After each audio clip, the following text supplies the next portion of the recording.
ano po, tinago ko po yan. Lalo na po nang mag-artista ako, of course. Di ba? Eh di sabihin ng mga tao, something's wrong with my head, krung-krung, whatever. Now, since it's all out in the open, and tatanong kasi sa akin kung saan napupunta ang mga taong namamatay. For those people na bago lang po dito na hindi alam kung ano ako, nakakakita po ako ng mga bagay na hindi nakikita ng karaniwang tao. Saan daw napupunta yung mga tao na namamatay?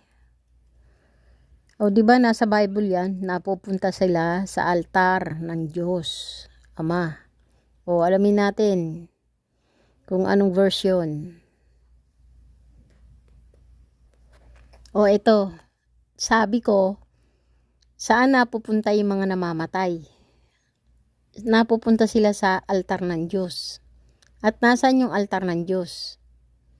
Sino ba yung mga altar ng Diyos? Di ba sinabi ng Diyos Ama, kayo ang aking templo. So, sino yung templo? Yun yung mga sumusunod sa Diyos Ama. Yung mga gumagawa ng kalooban ng Diyos Ama. Yun ang templo. At yung altar, sabi, yung altar under the altar. Sabi, nasa ilalim sila ng altar. Yung mga namamatay, yung mga espiritu nila, o kaluluwa nila, nasa ilalim sila ng altar ng Diyos. Ang altar ng Diyos, nasa templo ng Diyos. At sino yung mga templo ng Diyos? Yung mga tao na naniniwala sa Diyos Ama at sa Panginoong Jesucristo at sumusunod at gumagawa ng kalooban ng Diyos. So yung altar ng Diyos ay nasa puso ng mga templo. Ang templo ay yung mga tao o believers o followers ng Diyos Ama at ng Panginoong Jesucristo. So yung altar, under the altar, ibig sabihin nasa ilalim sila ng altar. At ang altar nasa templo. At ang templo, yung mga taong naniniwala at gumagawa ng kalooban ng Diyos Ama. So, ibig sabihin, yung mga namamatay, ang mga namamatay na tao ay nasa puso. Nasa puso yan ng mga naniniwala at sumusunod at gumagawa sa kalooban ng Diyos. Wala sila sa limbo ng mundo. Hindi sila pakalat-kalat. Yung kanilang alaala nasa puso ng mga gumagawa ng kalooban ng Diyos. Kaya yung mga nakikita, ito, basahin natin ha. Oh. So, ibig sabihin, ito, ang sabi ni Jesus, alright, but there is a strong list of verses that show the altar is spiritual and located in the heart of believers in Christ. O, yung mga tagasunod at gumagawa ng kalooban ng Diyos Ama sa pamamagitan ng Panginoong Jesucristo, yung mga sumusunod sa mga aral ng Panginoong Jesucristo, yung nandun yung mga namatay. Yung espiritu o alaala ng mga namatay ay nasa puso ng bawat naniniwala at gumagawa ng kalooban ng Diyos. Ito yung verses showing believers as God's temple. Kasi ang sabi, ang mga namatay nasa ilalim ng altar ng Diyos Ama. Nasan ba yung altar? Nasa templo ng Diyos Ama. Sino ba yung templo ng Diyos Ama? Sila yung mga naniniwala at gumagawa ng kalooban ng Diyos Ama, believers and followers of Jesus Christ. Ito, 1 Corinthians 3:16-17. Do you not know that you are God's temple and God's Spirit dwells in you? Ito, 2 Corinthians 6:16. For we are the temple of the living God. Ephesians 2:21. In Him you also are being built together into dwelling place for God by the Spirit. This proves that the temple is not a building, but the people who belong to Christ. Verses about the altars are spiritual. Ito yung tungkol sa altar. We have altar from which those who serve the tent have no right to eat. Christ Himself is our altar of sacrifice. Present your bodies as living sacrifice, holy and acceptable to God. which is your spiritual worship.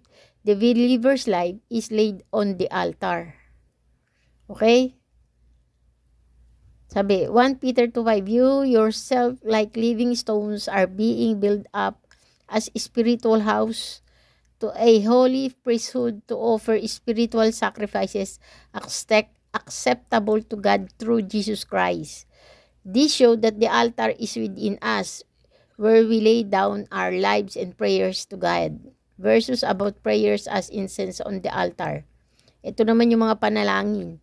The smoke of the incense with the prayer of the saints rose before God from the hand of the angel. Revelation 8:3-4.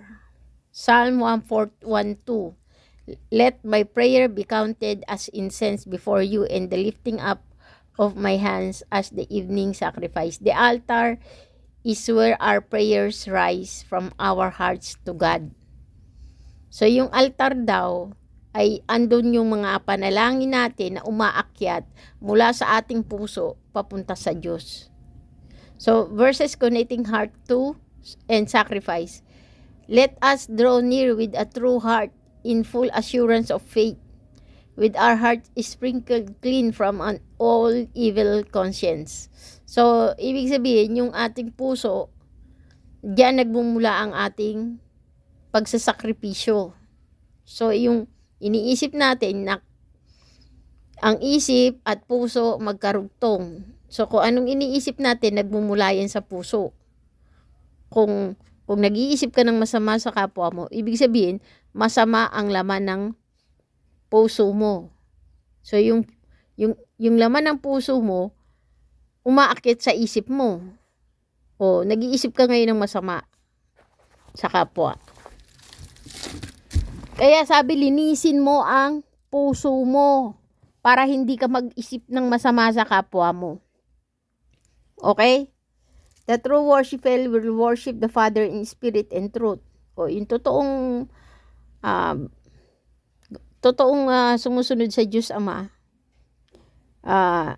sinasamba nila ang Diyos Ama sa pamamagitan ng Espiritu at katotohanan. Yung salita ba? The true altar is the heart cleansed by God. O yung totoong altar daw ay yung puso na nilinis ng Panginoong Jesucristo, where worship flow in spirit and truth. Conclusion, the altar of God is not in stone temple, but in the heart of every believers where the Spirit dwells, o yung espiritu ng mga namatay. Diyan sila pumupunta sa puso ng mga tao na naniniwala at sumusunod sa kalooban at gumagawa ng kalooban ng Diyos Ama at ng Panginoong Jesucristo. So, ayan ang altar. Diyan pumupunta yung mga namatay. O, yung mga mahal natin sa buhay. Hindi sila pakalat-kalat. So, diyan sila napupunta sa puso ng mga taong gumagawa ng kalooban ng Panginoong Jesucristo at ng Diyos Ama.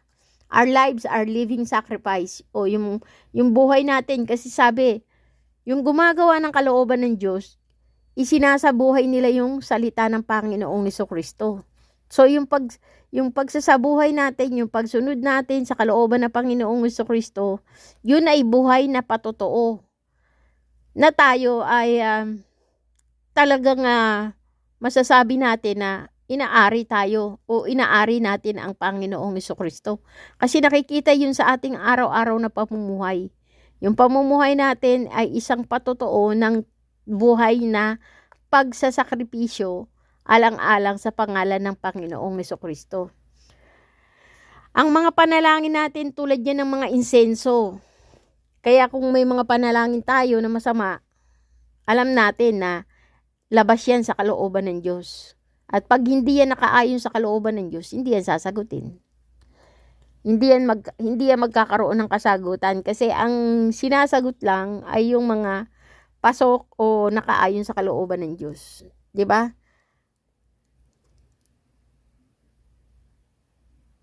So, yan, nasagot ko kung saan napupunta yung espiritu ng mga namatay. O yung kung saan ba napupunta yung ating mga mahal sa buhay na namatay. Sila ay napupunta sa altar, sa ilalim ng altar ng Diyos. At saan nakalokad at saan ang location ng altar ng Diyos? Siyempre doon sa templo ng Diyos. At sino yung mga templo? Saan yung templo? Ang templo mismo ay tayo. Tayo, laman at dugo. Kaya nga, ang sabi, inaari ng Diyos Ama ang kaluluwa, pero inaari ng Panginoong Jesucristo ang laman at dugo. Paano?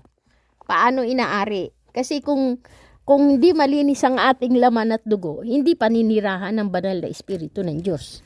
So, kailangan magkaroon ng pagsang-ayon ang laman at dugo sa banal na Espiritu ng Diyos Ama. So, ito ang katunayan na inaangkin ng Panginoong Jesucristo ang ating laman at dugo. Kaya ito ay kanyang nililinis. So, tanong natin. So, ito yung tanong is it true that Jesus Christ claimed the flesh and blood of every human for him to clean it so that the Holy Spirit may dwell on the clean flesh and blood of every human? Sabi niya, that is a deep question, buddy, and it touches the heart, the very heart of the gospel. Let's carefully see that what Scripture say. Sabi, Jesus Christ took on human flesh and blood. O, nagkatawang tao ang Panginoong Jesucristo. Bakit? Anong purpose? O, eto sabi, the Word became flesh and dwell among us. O, nagkatawang tao siya para siya ay makapanirahan sa atin. Since the children share in flesh and blood, He Himself, Hebrew 2:14. Since the children share in flesh and blood, He Himself likewise partook the same things. Jesus shared in our flesh and blood so He could redeem it from the sin and death. He gave His flesh and blood as sacrifice to clean us. So, ibinigay niya yung kanyang laman at dugo para tayo ay malinis. Jesus say, unless we eat His flesh and drink His blood, we have no life in us. Sabi, kung di natin kakanin ang kanyang laman at dugo, wala tayong buhay. Spiritually meaning, receiving His sacrifice into our lives, into ourselves. Sabi niya, ang ibig sabihin nun, unless we eat His flesh and blood, ibig sabihin, kailangan tanggapin natin yung kanyang mga sakripisyo sa ating buhay para tayo ay malinis, maako. This is my blood as the covenant. This is my blood of the covenant which is poured out for many for the forgiveness of sin. So, ito yung kanyang dugo na ibinuho sa marami para sa paglilinis ng kasalanan. Hebrew, His blood purifies our conscience from dead works to serve the living God. So, yung dugo ng ating Panginoong Jesucristo, nililinis niya ang ating mga konsensya para tayo ay maalis sa mga patay na gawa to serve the living God, para tayo makapaglingkod sa buhay na Diyos Ama. So, yung patay na mga gawa, ibig sabihin mga kasalanan. His sacrifice cleanses human flesh and blood. So, yung kanyang pagsasakripisyo sa tulos ay paglilinis ng katawan at dugo ng mga tao, our whole being, so that we may be holy before God, para tayo ay maging banal sa Diyos. Ang purpose, so the Holy Spirit may dwell in us. So, kailangan linisin ng Panginoong Jesucristo ang ating laman at ang ating dugo. Siyempre, kapag ikaw ay naaralan at tinanggap mo ang aral ng Panginoong Jesucristo, lahat kasi yung kanyang mga aral ay espiritual.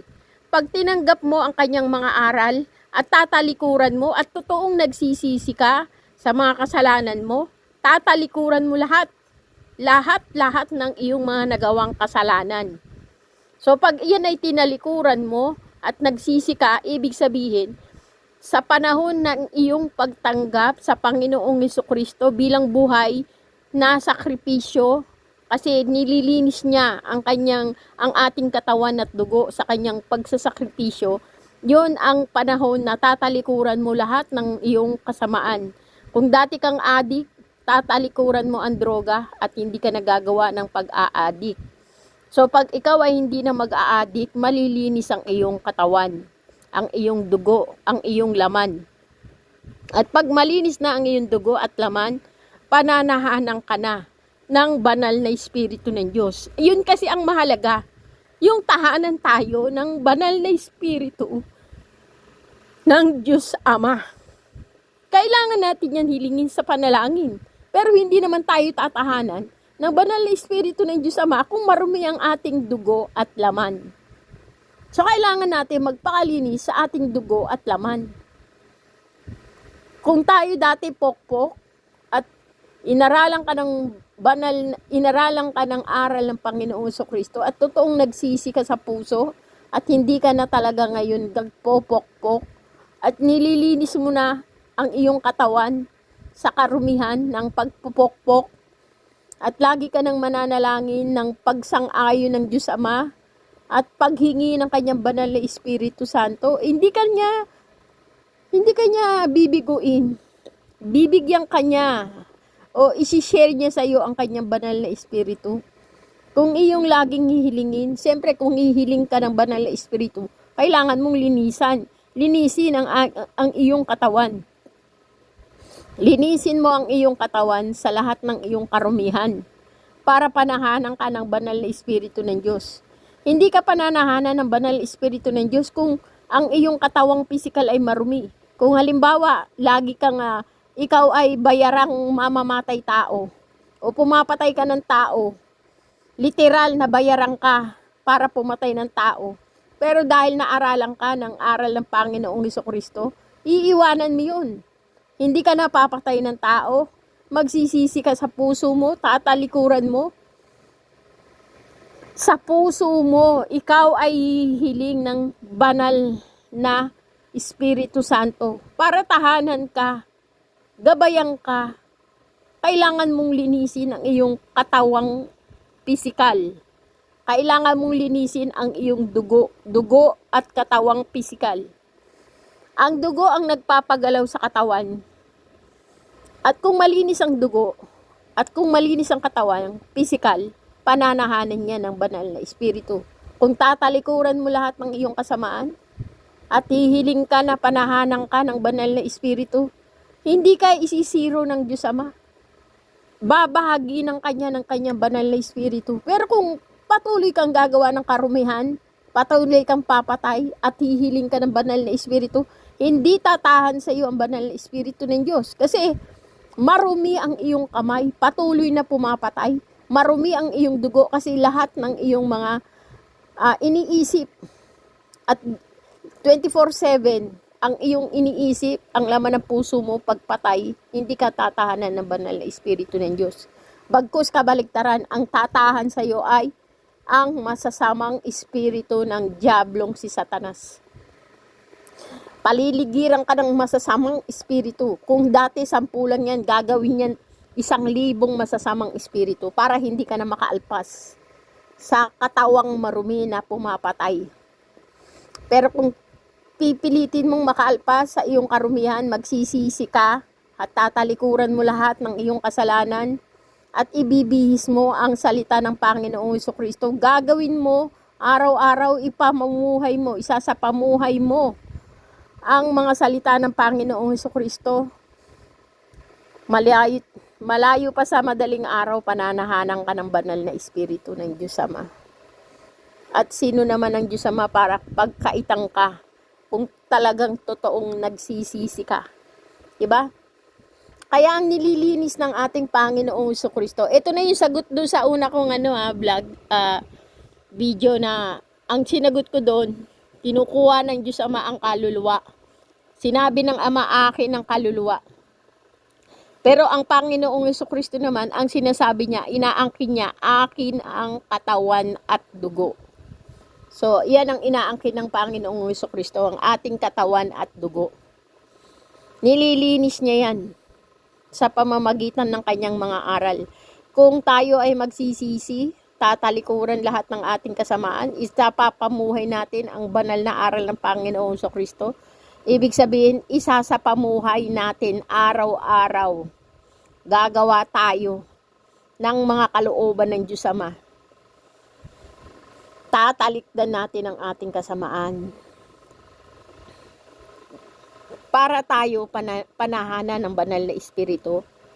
Kaya yan, kinukuha ng Panginoong Jesucristo ang ating katawan, ang ating laman at dugo para linisin, para panirahan ng banal na Espiritu ng Diyos Ama. Kung tayo ay magpapakalinis sa ating dugo at laman, pananahanan tayo ng banal na Espiritu ng Diyos Ama. Yun ang mahalaga, ang mapanahanan tayo ng banal na Espiritu ng Diyos Ama. Sabi rito, the purpose. So, ano ang purpose ng paglilinis ng human flesh and blood? So, the Holy Spirit may dwell in us. Ito, Gawa 2:38. Repent, be baptized in Jesus' name, and you will receive the gift of the Holy Spirit. So, ano yung gift? Yung panahanang ka ng banal na Espiritu ng Diyos. 1 Corinthians 6:19-20. Your body is the temple of the Holy Spirit within you. You are not your own, for you were bought with a price. So, ibig sabihin, hindi sa iyo ang katawan na yan. Binili yan ng Panginoong Hesukristo ng banal na dugo niya. Mahal ang kanyang banal na dugo dahil buhay ang sakripisyo niya. Para lang mabili ang templo ng Diyos. At ikaw yun. Ikaw yung templo ng Diyos na pinananahanan ng banal na Espiritu.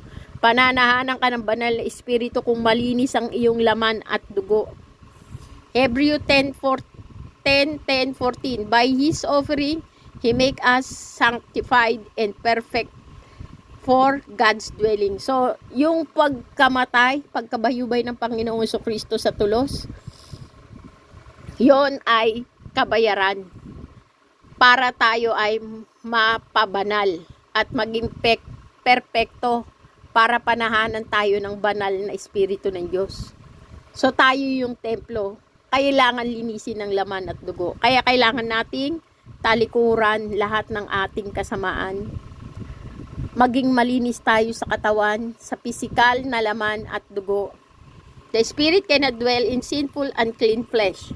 So, yung banal na Espiritu ng Diyos, hindi yan mamamalagi sa maruming katawan ng tao at maruming dugo. That is why Jesus claimed, cleanse and redeem us from His blood. So, kinuha, di ba? Kinuha ng Panginoong Hesukristo ang ating laman at dugo. Kanyang laman at dugo, ibig sabihin yun ang ating laman at dugo. Nilinis yun ng kanyang pagsasakripisyo sa tulos. So, our bodies could truly become His temple para tayo maging templo ng Diyos, panahanan ng banal na Espiritu. Yes, body. In a spiritual sense, Jesus claimed every human flesh and blood through His incarnation and sacrifice. His death and blood cleansed us from the sin. The goal was that the Holy Spirit could dwell in us as God-living temple. So, kailangan lang, yung paglilinis na yon, magkakatotoo lang yun kung ating siyang tatanggapin. Sabi, but this cleansing only become real for those who receive Him by faith. Kung atin siyang pananampalatayanan. Siyempre, kung mananampalataya ka sa aral ng Panginoong Jesucristo, magpapakalinis ka sa laman. Tatalikuran mo yung pagiging addict mo. Tatalikuran mo yung pagiging sex worker mo o pagiging pokpok mo. Tatalikuran mo yung iyong pagiging mamamatay tao o gun for hire. Is available for all but not all accept it. Lahat available yun. Pero hindi naman lahat nagsisisi. Kung hindi ka naman totoong nagsisisi sa puso, hindi mo naman malilinis ang iyong laman at dugo. Kasi magpapatuloy ka pa rin papatay. Magpapatuloy ka pa rin magpapakapokpok. Diba? To put it simply, Jesus purchased all flesh by His blood. The Spirit dwells only in those who accept the cleansing by faith. So, yung Espiritu, titira lang yun doon sa mga nagsisisi at tumatalikod doon sa kanilang kasalanan. Ibig sabihin, pag tumalikod, tumitigil na sa pagiging addict, tumitigil na sa pagiging pokpok, tumitigil na sa pagpatay or gun for hire, at nagbabago na ng totoo. Kahit napakahirap at maging kabayaran ng buhay, basta nagsisisi at tumitigil na sa lahat ng kasamaan at nagbabago na at tinatanggap ang mga aral ng Panginoong Jesucristo at isinapamumuhay, ginagawa ang kalooban ng Diyos Ama. Yun ang totoong malinis sa katawan at dugo at pananahanan nyo ng banal na Espiritu. Okay? So, balik tayo kay Elizabeth. Ano ang tingin ninyo sa mga katulad namin? Hindi ko po linalahap. Ito po yung part 2. Alam nyo, kakaunti yung katulad ko. At saka kakaunti rin yung katulad ko na magsasabi sa inyo ng totoong nakikita nila kung nakakakita sila. Dahil alam namin kung ano ang tingin ninyo sa mga katulad namin. Hindi ko po linalahat. Dahil Totoong may nakikita siya. Oh, pero ang mga nakikita niya ay depende sa kung ano ang laman ng puso niya. Kung nakakakita siya ng masasama ang espiritu, bukas ang third eye niya.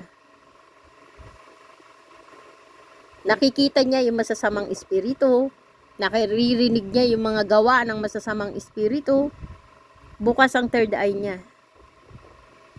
Ang mga masasamang espiritu ay pagala-gala.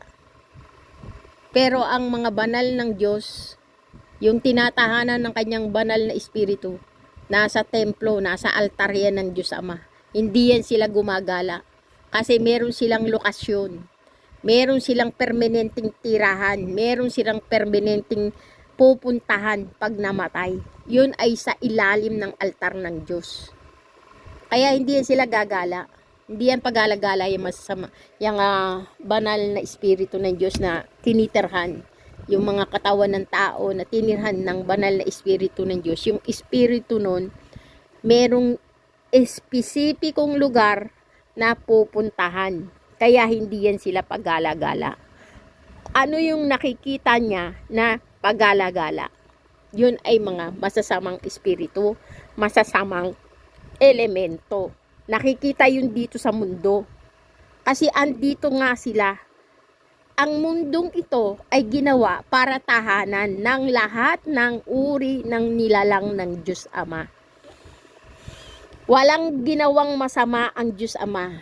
Lahat ng kanyang nilalang ay mabuti. Kaya lang naman naging masama dahil nakurap ang kanilang puso.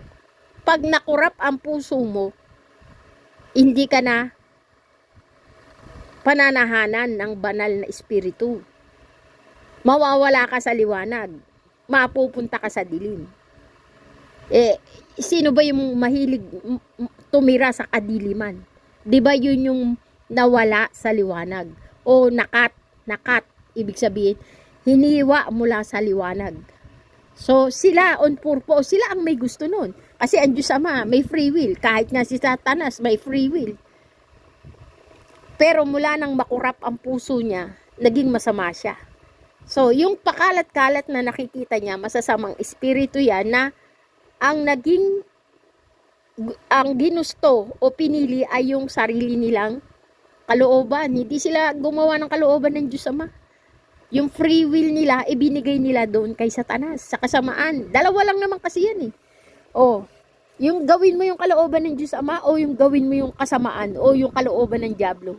O ayaw nila ng kalooban ng Diyos Ama. Di matik, gusto nila yung kalooban ng Diablo. Dahil ayaw nila ng kalooban ng Diyos Ama, nakat sila.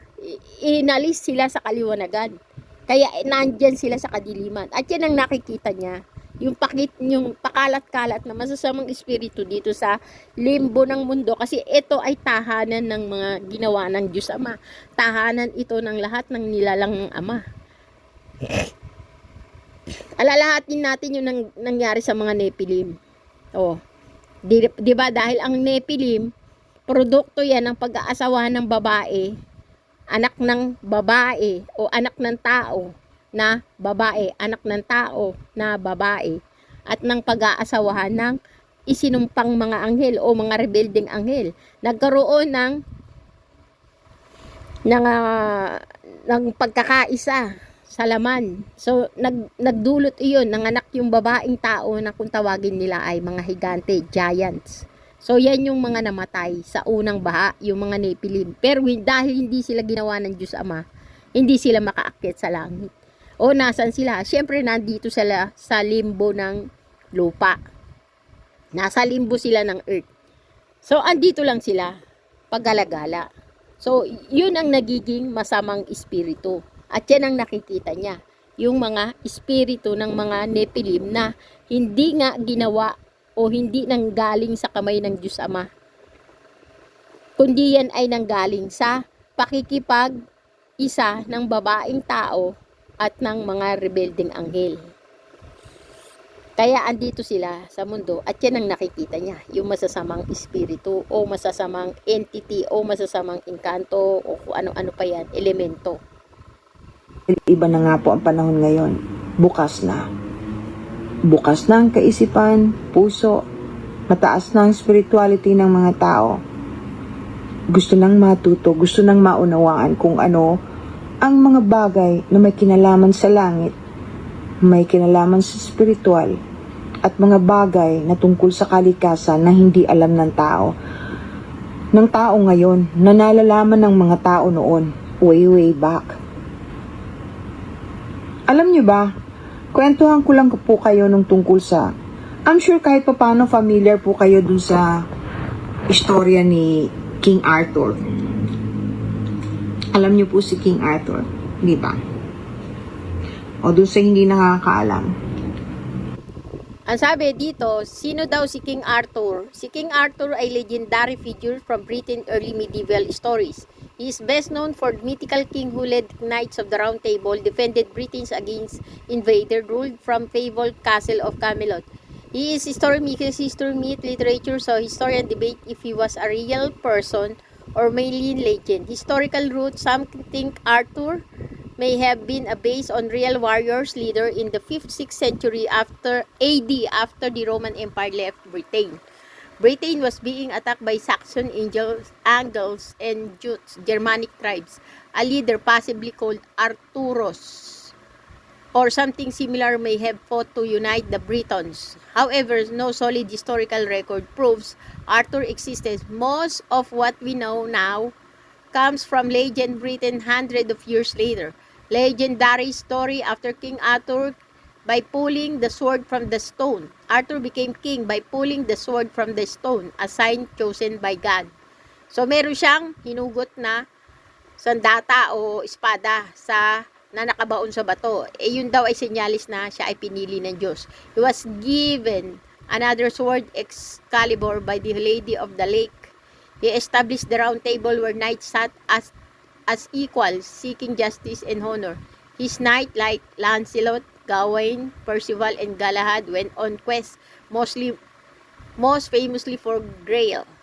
Ito yung Grail, yung cup ng Holy Supper or the Last Supper. His kingdom eventually fell into tragedy, betrayal by Lancelot and Guinevere, and a final battle with his illegitimate son Mordred. Arthur was mostly wounded and taken to the Isle of Avalon.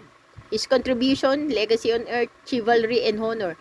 The Arthurian legend promoted the ideal of chivalry, justice, loyalty, protection of the weak. He symbolized the dream of uniting Britain in times of chaos. His stories influenced centuries of literature, art, and ideals. Christian symbolism, the Grail quest tied his legend to spiritual purity and seeking God. So, in short, Arthur may not have been a literal world changer in the history like Caesar or Alexander, but his legend has been one of the most powerful cultural contribution from medieval Britain to the world. All this day, people still tell Arthur's story in books. Okay?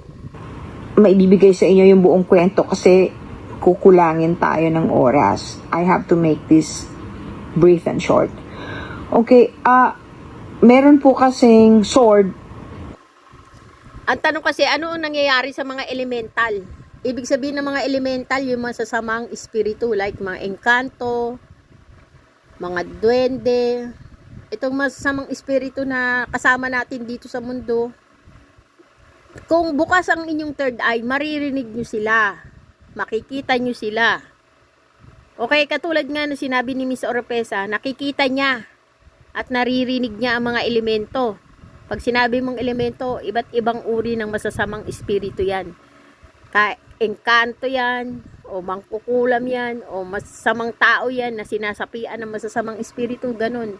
may mga tao kasi na sinasapian ng masasamang espiritu. So, naririnig natin, nararanasan natin yung kanilang mga kasamaan. Third eye mo ang magsasabi kung siya ay nasasapian ng masasamang espiritu, kung siya ay hindi gumagawa ng kalooban ng Diyos Ama. Kasi makikita yan ng iyong puso, yung mga kasamaan nila. Kaya nga, kung sasawatain mo sila, pag-iinitan ka. 'Di ba?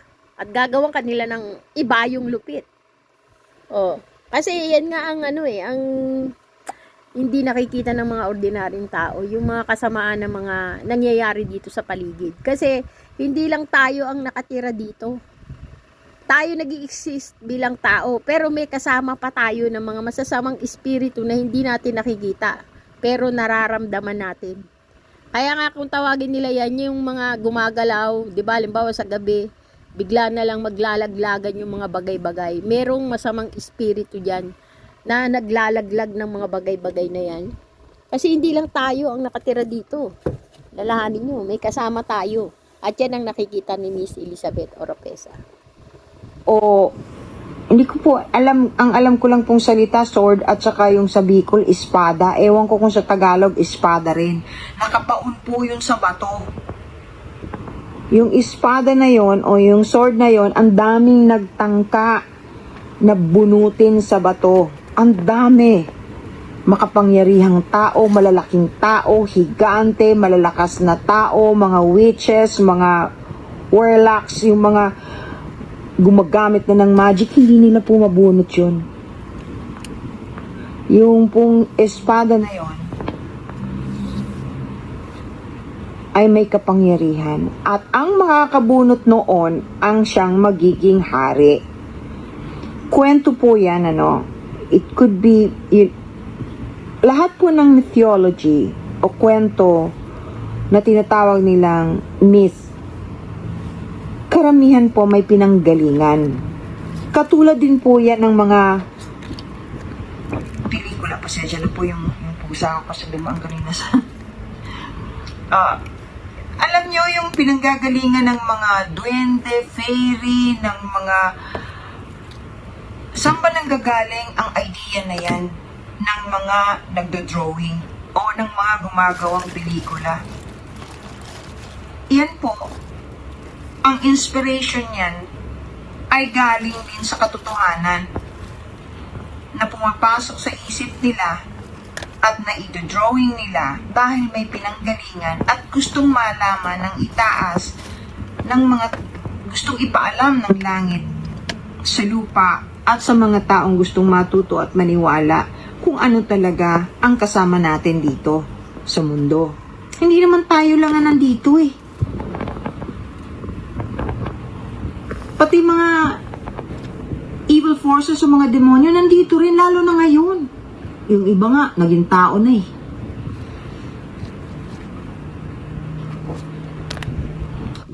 Oh, paano niya nasabi yung iba nga, naging tao na? Kasi si Satanas, ang hinahanap niya sa kanya, ang kinukuha niya sa tao yung kaluluwa. Alalahanin natin yung kaluluwa ay katawan at espiritu. Pag sinabi mong espiritu, buhay. Hininga ng Diyos. Na katulad yan ng kuryente. Oh, yan ang nagbibigay ng buhay sa tao. Yun ang hininga ng Diyos. Oh, yung espiritu na yon, nagmula yun sa Diyos. Ngayon, pag nakurap ang puso nun, kasi sinabi nga, kaluluwa ang kinukuha ni Satanas, katawan at espiritu.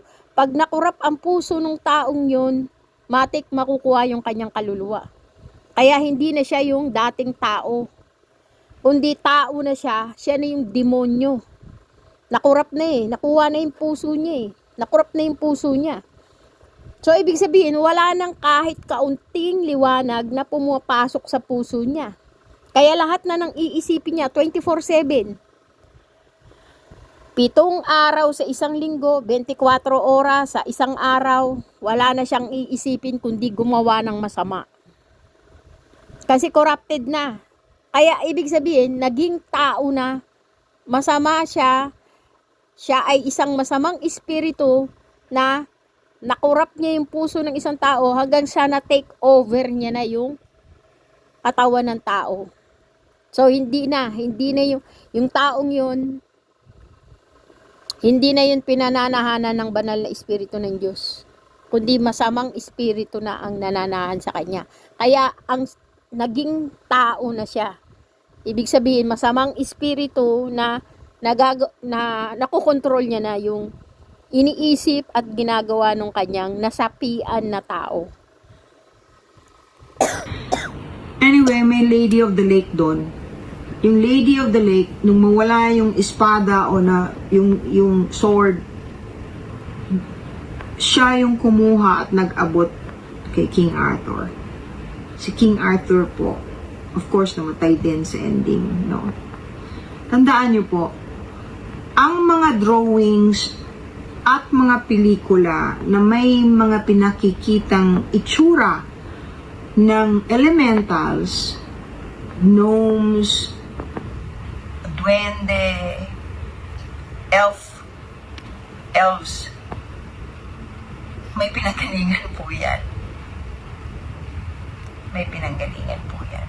May nagbigay ng inspirasyong mai-drawing sila. Tandaan niyo po yan. Alalahanin natin, ang unang tumira dito sa mundong ito ay mga anghel.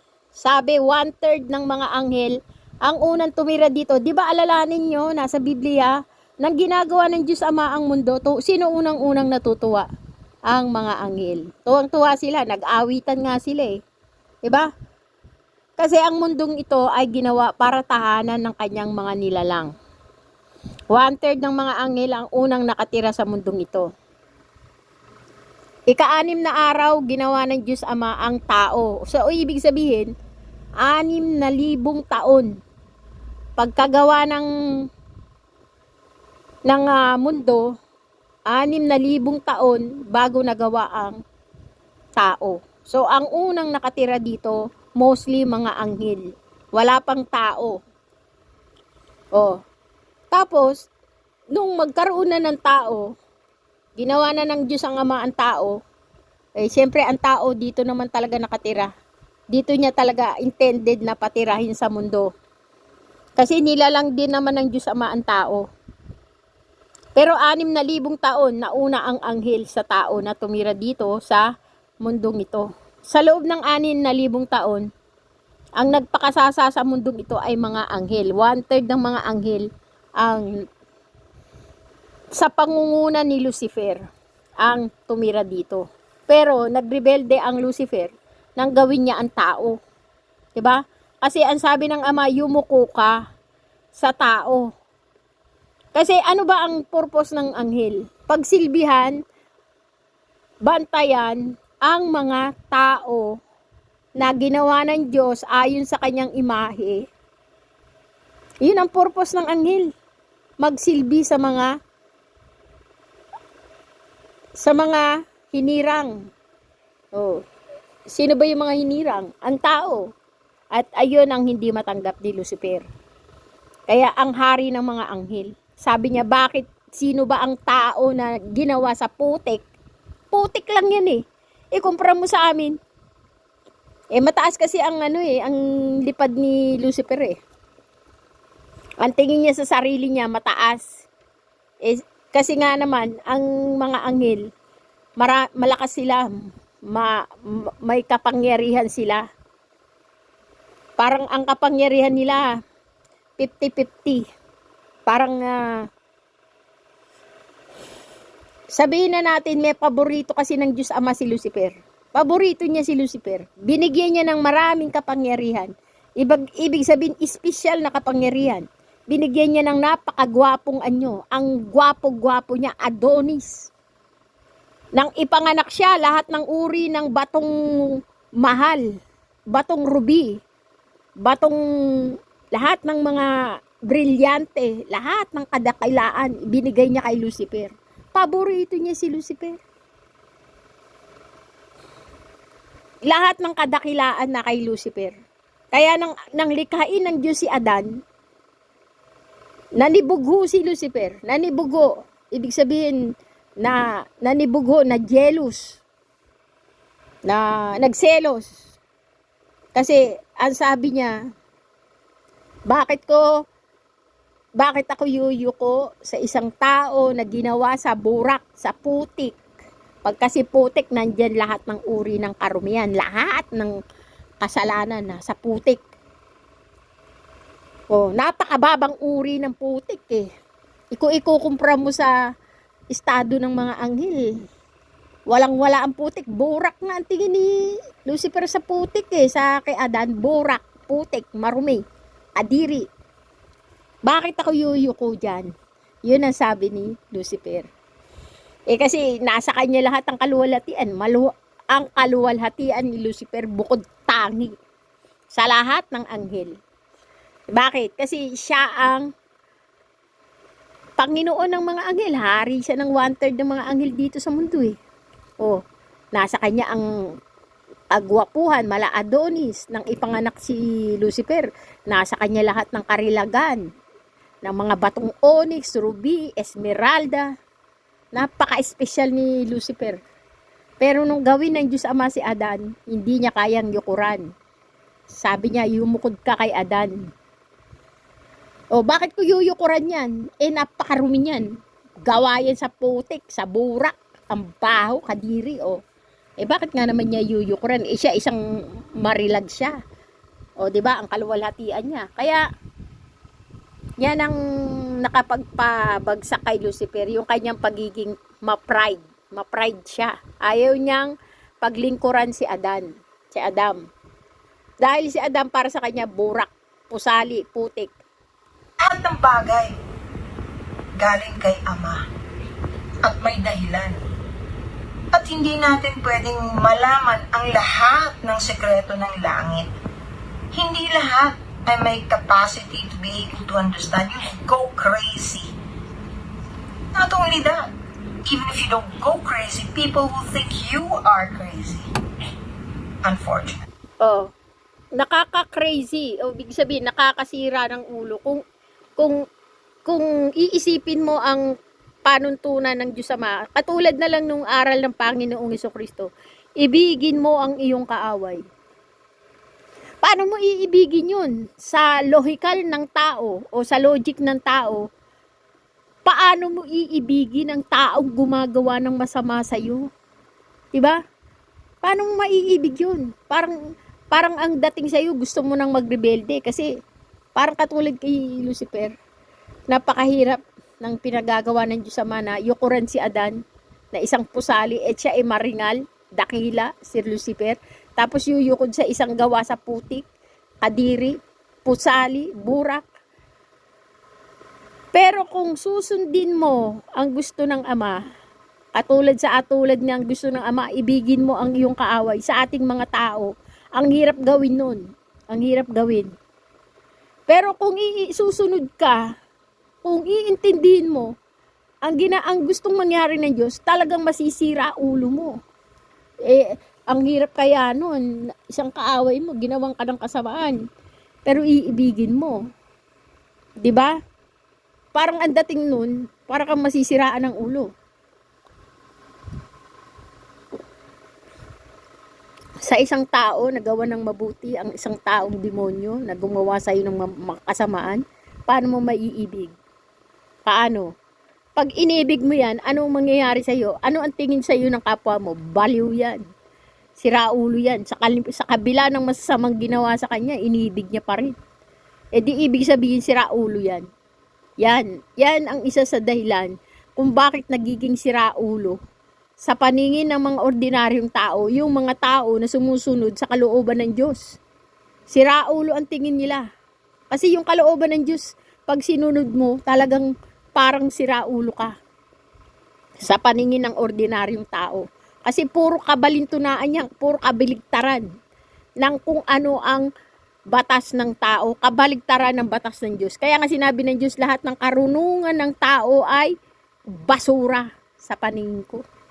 Basura, ibig sabihin kabalintunaan, kabaligtaran. Ang karunungan ng tao, kabaligtaran sa karunungan ng Diyos. Baligtad. Kaya pag ikaw susunod ka sa karunungan ng Diyos, ang tingin sa iyo ng tao, baliw ka, baliw ka. Kasi kabaligtaran ang karunungan ng Diyos sa karunungan ng tao. Sabi niya, ang karunungan tao, basura yan sa akin. So, ibig sabihin, pag ang sinunod mo, ang karunungan ng Diyos, ang tingin sa iyo ng tao, basura ka. Kasi kung ang tingin ng Diyos sa karunungan ng tao, basura, so, ganun din ang tao sa karunungan ng Diyos. Ang karunungan ng Diyos, basura sa paningin nila. Basura sa kaalaman nila. Kaya pag ikaw sumunod sa karunungan ng Diyos, basura ka, baliw ka, gago ka, tanga ka, boba ka, pusali ka. Ganun. Kabaligtaran. Lalo na yung mga nagmamarunong, na akala mo naman alam nila lahat. Ayaw ko magkipag-away. Hindi kailangan. Gusto kong makatulong. Pero itong tatandaan ninyo. Pag nagdasal kayo na nagdasal, it doesn't matter kung anong religion ninyo. Pagbubukas po yan, makakarating sa inyo. Pag puro galit ang nasa puso ninyo, ang ibig sabihin po niyan, iba ang nagbubulong sa inyo. Hindi maganda. Alam natin ang galit, buot, at pagsiselos o paninibugo ay tatlong uri ng negatibong emosyon. At pagka negatibong emosyon, saan magmumula yan? Sa nga negatibong elemento. Kaya nga ayaw ng ama eh. O, diba? Huwag kayong lubugan ng araw sa galit. Ibig sabihin, pag natulog ka ng gabi, galit ka, kailangan, bago ka matulog, alisin mo yung galit. Pag galit ka maghapon, kailangan pagtulog mo, paglubog ng araw, wala ka ng galit. Kasi yung galit na yon, naglilihi yun. Naglilihi. Pagka yun ang galit, naglihi, nagiging puot yun. Magbubuntis yun ng kapuotan. At pag napuot ka, papatay ka. O magiging mamamatay tao ka. Bakit? Yung puot mo kasi, magsisilang yun. Magsisilang yun. Isisilang ng kamay, isisilang ng paa, o isisilang ng isip. Yung puso mo, huwag kailangan lubugan ng galit, lubugan ng araw. Huwag kang, hindi dapat lubugan ng araw ang galit niya sa puso mo. Kung may galit ka sa puso mo, kailangan bago lumubog ang araw, alisin mo. Bago ka matulog, wala ka dapat na galit. Kasi pag gising mo sa umaga, yung galit mo, magbubuntis yun ng puot. At pag nagbuntis yun ng puot, isisilang yun ng kamay, isisilang yun ng mata, isisilang yun ng paa, isisilang yun ng mata, at isisilang yun ng dila. Yung puot na yun. Ibig sabihin yung dila, papatay yun ng imahe ng kapwa mo. Yung kamay na yun, papatay yun ng buhay ng katawan ng kapwa mo. Yung paa na yun, pupunta yun dun sa kung saan makakakuha siya ng access para gumawa ng kasamaan. Kasi yung puot, negatibo yun. Kaya hindi dapat yun manatili sa'yo. Okay, marami po ang hindi nakakaalam na siguro naman marami rin nakakaalam na mahaba ang buhay ng tao nung araw. Katulad nga po ng sinabi ko sa first episode, sa first part nito, ang kaibahan natin sa mga nature spirit, ang haba po ng buhay nila. Hundreds of years. Iba nga umaabot pa ng thousands. But, when they die, they're gone. Wala na. Wala nang afterlife. We are immortal. When we die, we continue to live. Hindi na dito sa lupa. But we have a soul that does not die. Ewan ko lang kung hindi kayo naniniwalang may mga kaluluwa tayo. So, ito ang sinasabi niya na ang kaluluwa natin ay hindi mamamatay. Pero, ang sabi ng Diyos Ama, akin ang kaluluwa. Ang kaluluwa ng mga gumagawa ng kalooban ng Ama, yun ang mayroong pagkabuhay muli. Pero yung mga kaluluwa na ang ginagawa ay kalooban ng kasamaan, kalooban ni Satanas, kalooban ng Diablo, wala nang pagkabuhay muli. O andun sila sa apoy na walang kamatayan, na kung saan mayroong uod na hindi namamatay. Doon sila mapupunta. Kaya sinabi niya, we have a soul that is immortal. Ano ba yung soul na immortal? Yun yung mga soul na gumagawa ng kalooban ng Diyos. FYI, I am specific. Be specific. Yun yung mga soul na gumagawa ng kalooban ng Diyos Ama. Our soul does not die. Bakit po ba inggit na inggit ang mga nature spirits sa atin? Because once they die, that's it. Kaya nga yung Oh, ano ba yung mga nature spirit? Ang sinasabi na nature spirit, yun yung mga masasamang espiritu. Nature spirit ba ang tawag doon? Hindi eh. Ang mga rebelding anghel, ang mga anghel ay walang kaluluwa yan. Alalahanin natin ang kukunin ng Diyos Ama yung mga may kaluluwa. Pagka walang kaluluwa, walang makukuha sa kanila ang Ama. Kaya kung ang mga anghel magkasala sila, wala silang kaluluwa. Paano sila ililigtas ng Diyos Ama? Wala silang kaluluwa. Kaya si Satanas ang gustong-gusto niyang kunin ay kaluluwa ng tao. Bakit? Kasi pag ang kaluluwa ng tao nakurap ni Satanas, mayroon siyang makukuha, madadamay, at malalaglag dun sa kailalimang walang hanggan. Meron siyang makakasama sa pagkalaglag. May makakasama yung mga rebelding anghel na yan, na mga kaluluwa ng tao, doon sa kalalimang walang hanggan, kung saan nandun yung mga uod na walang kamatayan at apoy na walang kamatayan. Okay, kaya mahalaga ang kaluluwa. in love yung mga normally po, yung mga female na nature spirit na in love sa mga human beings. So, paano ba nakukurap ang isang tao na may kaluluwa? Sa pamamagitan ng sex. Kaya sabi niya, in love ang mga nature spirit. Kaluluwa ba yun? Hindi. Masasamang espiritu yun na kampon ng diablo. Na gusto nilang kurapin ang kaluluwa ng tao. Kaya halimbawa kung lalaki ka, anong gagawin sa'yo? Habang natutulog ka, pinapasok ka. Binubulungan ka. Kaya ikaw, kung halimbawa, alam naman natin ang weakness ng tao ay flesh, laman. Sex. Isa yan sa number 1 na ginagamit para tayo ay makurap. Kaya nga, marami ang nakikipag-sex kung kani-kaninong lalaki. Marami ang nakikipag-sex kung kani-kaninong babae. Dahil yan ang isa sa number 1 na ginagamit ng mga masasamang espiritu para makurap ang ating kaluluwa. Kaya nga, ang sabi nila, bakit may bating? May bating. Ano ba ibig sabihin ng bating? Iba ang bating sa bading. Ang bating, yan yung mga lalaki na hindi nag-asawa at itinalaga ang sarili sa paglilingkod sa Diyos Ama.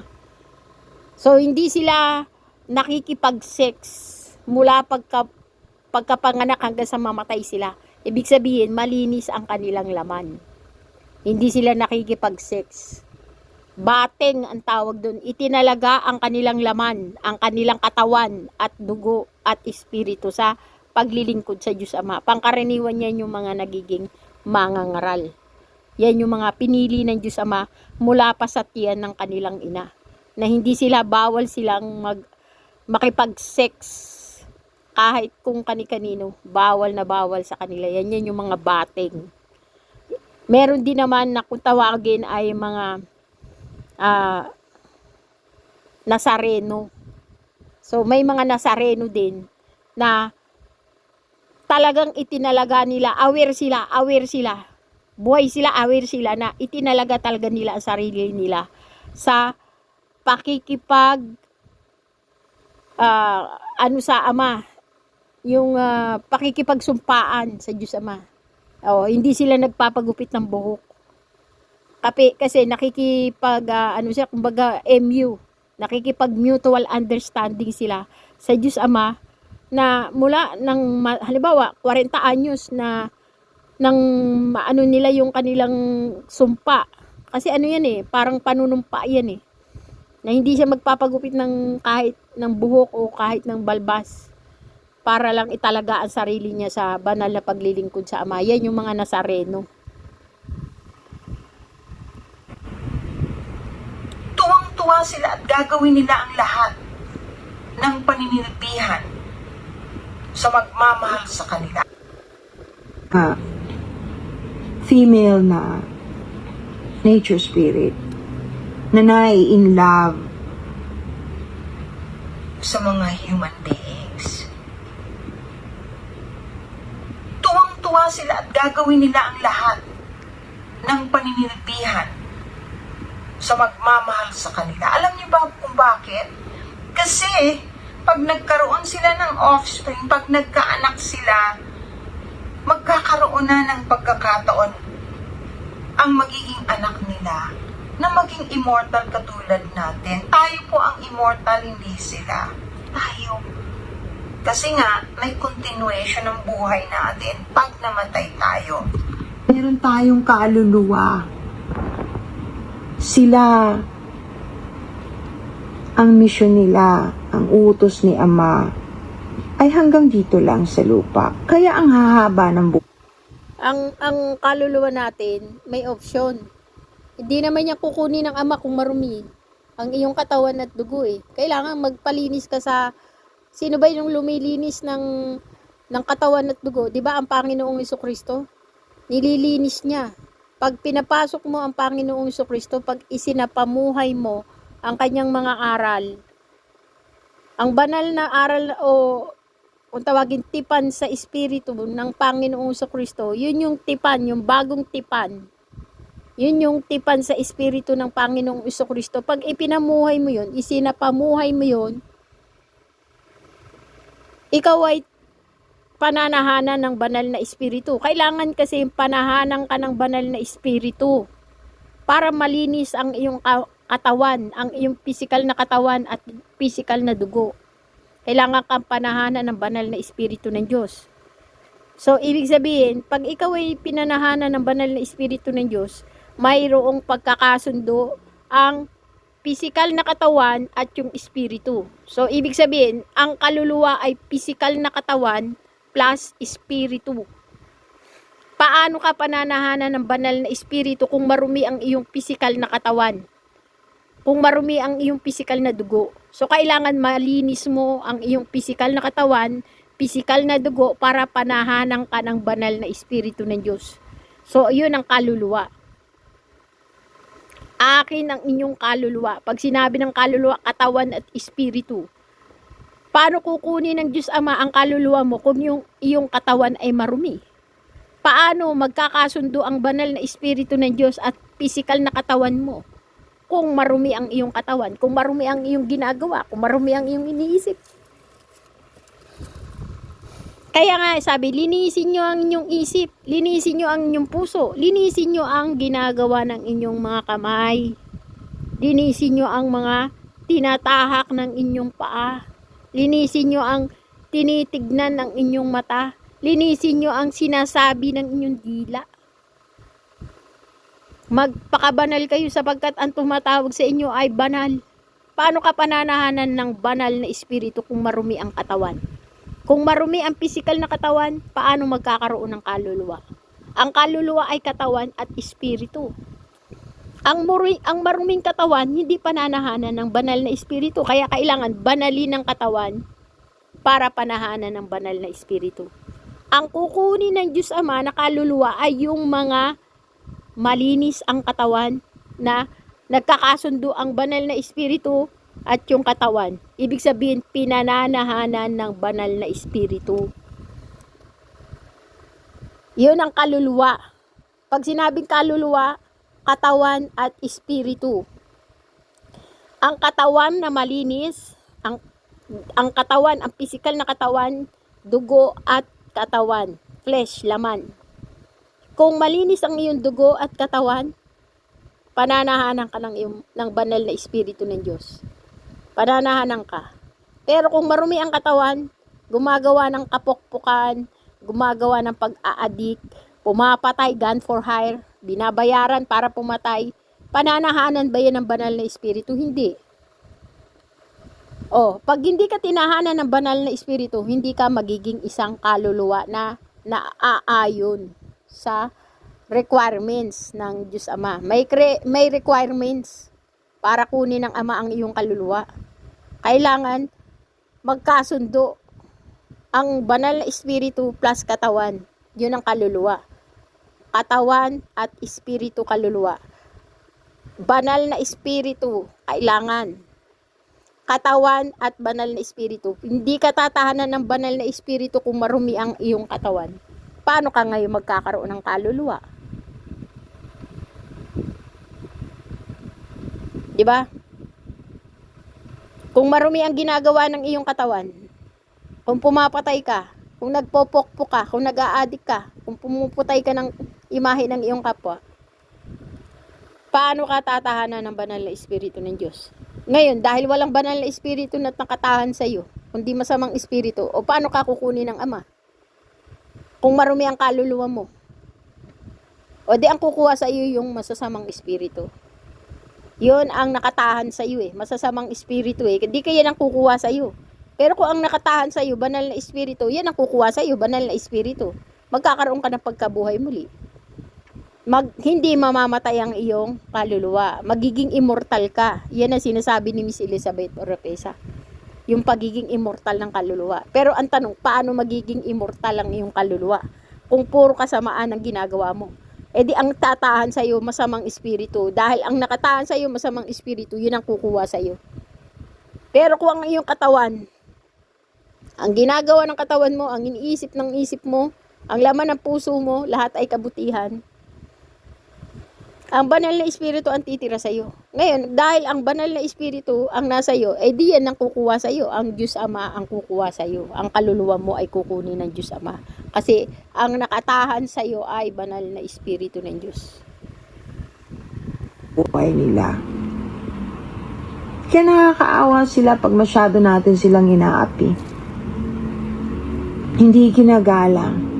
Isipin ninyo, kung gaano nila kamahal ang kalikasan. Tapos sasabihin ng iba, mga demonyo sila. Hindi po. Mahal nilang mga hayop. Mahal nila. Ang tubig ayaw nilang nadudumihan. Pinipilit nilang maging balanse.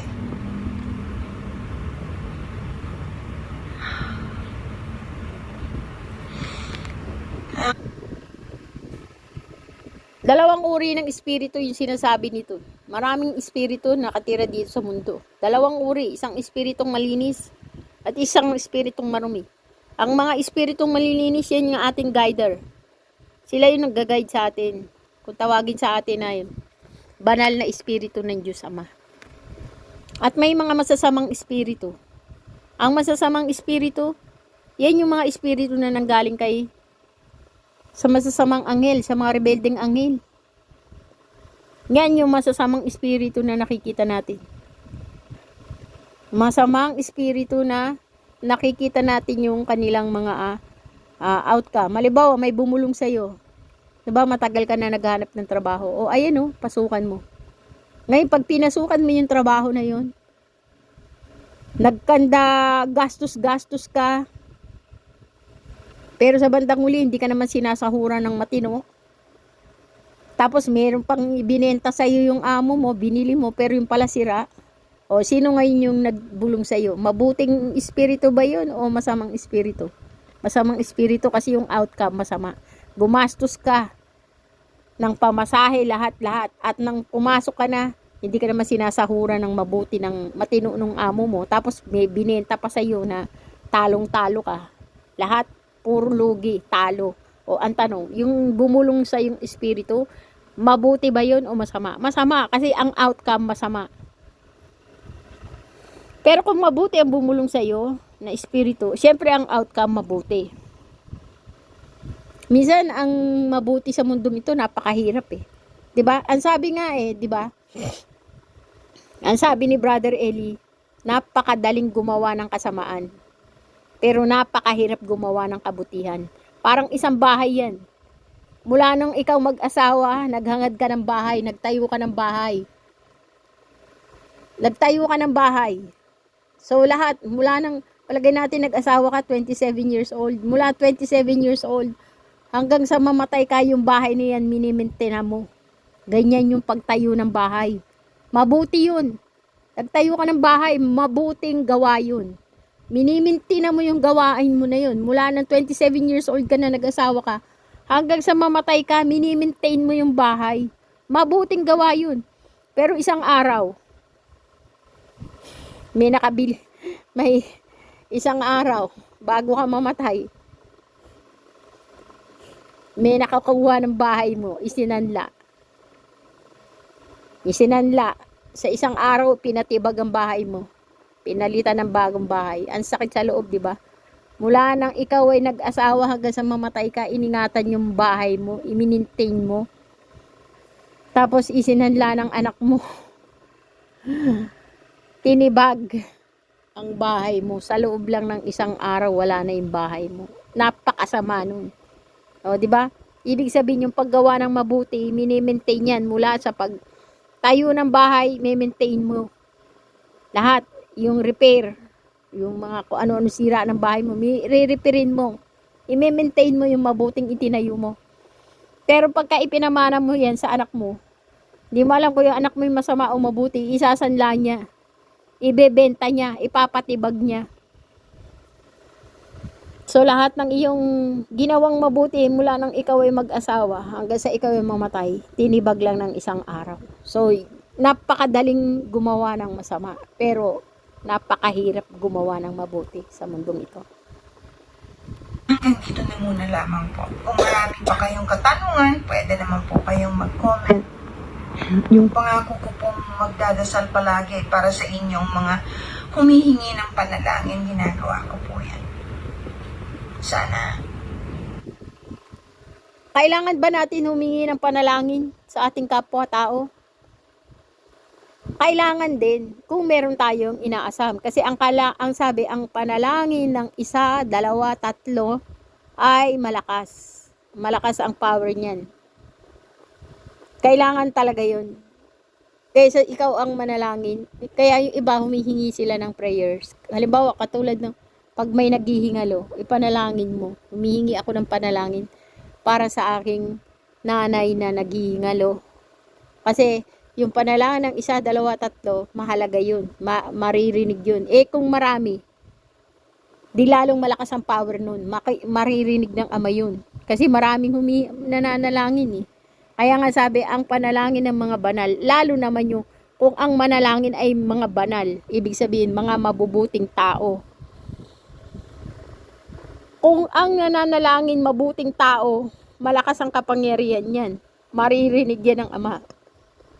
Kaya kung hihingi ka ng himala, humingi ka ng panalangin ng isang tao na mabuti sa paningin mo o sa paningin ng nakararami. Isang taong mabuti.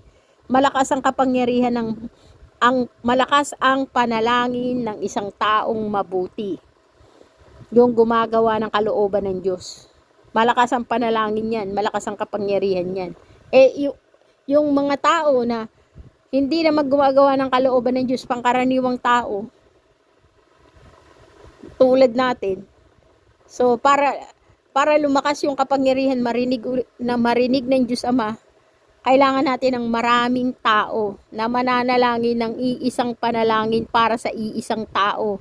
O, kung maraming taong mananalangin sa iyo, halimbawa ikaw nasa bingit ka ng kamatayan, mananalangin sa iyo para magkaroon ka ng maduktungan ng buhay mo ay 10 katao. Eh malakas ang ano niyan, maaaring marinig agad yan ng Diyos Ama o makarating yan doon sa langit. Pero kung isa lang, mahina. Kaya ang sabi, humingi ka ng panalangin sa marami pag ikaw ay nangangailangan. Kasi yung panghingi mo ng panalangin para sa isang himala na gusto mong mangyari ay malakas. Maririnig yan ng Ama kung marami ang nananalangin para sa iyo na humihingi ng himala. Sana alisin na natin yung galit sa puso masyado. Sana lang. God bless all of you. Sige po. Ito po yung So, ito. ang inyong nanay. Ang inyong nanay Albus. Hindi naman tayo ako wala akong masabi, bahala kayo. Ayokong mag-impluwensya ng isip ng tao. Kung eto, ginagawa ko ito parang parte sa kalooban ng Diyos Ama. Ang sabi, ang mag-share ka ng mga words of God ay isa sa mabuting gawa. Okay? Bahala kayo kung anong isipin nyo sa akin. Katulad nga na sinabi, kung ang karunungan ng Diyos Ama ang susundin mo, kabaliwan yan sa tao. Pero kung ganun din ang Diyos Ama eh. Ang karunungan ng tao, kabaliwan yan sa Diyos. O, di ba? Magkasalungat. Kung ang karunungan ng Diyos Ama ang susundin natin, kabaliwan yan sa tao. Pero kung ang susundin naman natin karunungan ng mga tao, kabaliwan yan sa Diyos. Eh, anong karunungan ang susundin mo? Kaninong kalooban? So, ang kalooban ng Diyos Ama ang dapat mong sundin. Kahit pa ang maging kapalit ay kabaliwan. 'Di ba? Kasi kalooban ng Diyos Ama, kabaliwan yan sa tao. At ang kalooban ng tao, kabaliwan yan sa Diyos. Magkasalungat. Kung kaninong kalooban ang susundin mo. Kalooban ng Diyos Ama, syempre. Na kahit ang maging kapalit ay kabaliwan ang tingin sa'yo. So, kung ang susundin mo yung kalooban ng Diyos Ama, baliw ang tingin sa'yo ng mga tao. Kasi ang karunungan ng Diyos Ama ay kabaliwan sa mga tao. Kabaligtaran. Ang kalooban ng Diyos Ama ay kabaliwan sa mga tao.